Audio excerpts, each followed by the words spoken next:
Nice to meet you. So, in telling, you're from Texas, you grew up in Texas, I've heard your story that you was racially divided. Is telling a story like this cathartic or sometimes harrowing? I'm not for sure what that means. I mean, more like. So, is it. Sometimes is it like a kind of. No, sorry, I said. Let me start that again. I'm just kidding. Is it. Okay, no. I got it. You got it! This what it is. This what it is. I was just joking with you. This is what it is. It's important because Michael B. Jordan is at the top of his game. Think about what he did in Fruitvale Station, how he captured our hearts in that. And then he goes on to Black Panther, and although he played the villain, he played an incredible. The narrative of the villain was speaking to us, and now he could have done any movie in the world, and he did chooses to do this movie. It's so important. Bryan Stevenson, who is a savior of these men who have been lost. I mean, to be put on death row without a trial, and then to have someone like Bryan Stevenson come forward and then change the narrative. And since then, he's exonerated 140 people out of the prison systems who have been wrongly accused on death row. Those are the type of stories that we will look back on these moments, and we will continue to use these films as a teaching tool, education, and it brings people together. The movie tested in '97 in front of all black people, tested in '98 in front of all white people.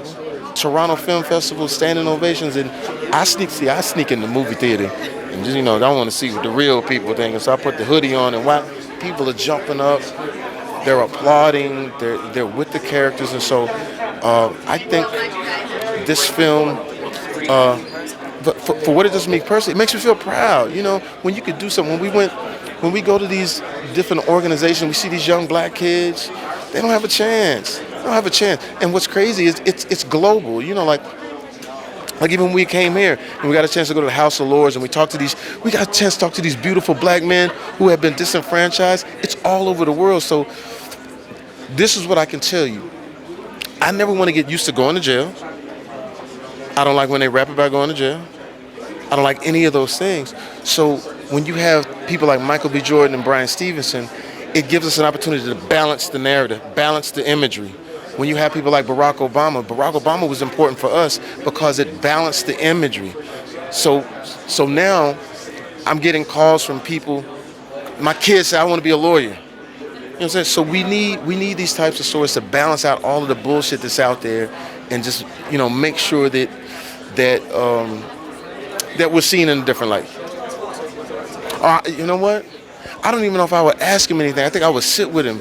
I'm from the South. We go fish fry. You know what I'm saying? I would sit and cry with that man.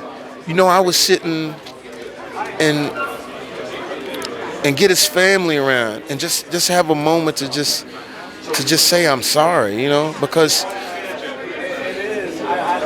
I mean it can happen to any of us, but for him, I mean, since we're doing the story about him, you almost feel like you know him, and it makes you shake your head because life is really quick, and to lose time or to lose your life for anything that is unjust is bad. But in a sense, thank God that he lives so we can tell the story, but it's always bittersweet. Thank you.